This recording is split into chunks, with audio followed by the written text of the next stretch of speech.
Euskaraldia bertan da.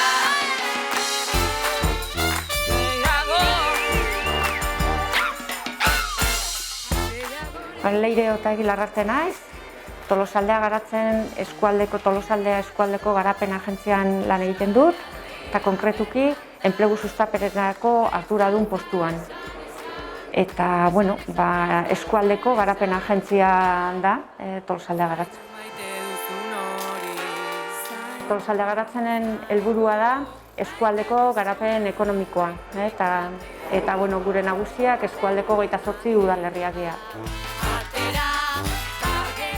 Euskalduna den eskualde batean lan egiten dugu, eta euskararen parte bat gara, euskaraz lan egiten dugulako eta gure lan hizkuntza delako.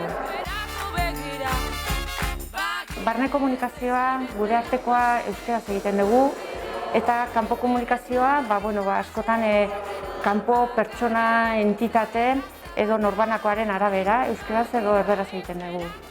Arigunea guretzako garapen agentzi guztia da. Esan dudan bezala, gure eguneroko jardunaldia barrura begira euskaraz da, eta kanpora begira, noski, zerbitzu euskaraz bermatzen dugu, eta noski, etortzen danak euskaraz eskatzen badu, guretzako oso erosoa da, euskaraz egiten baitugu, eguneroko bizitzan bai.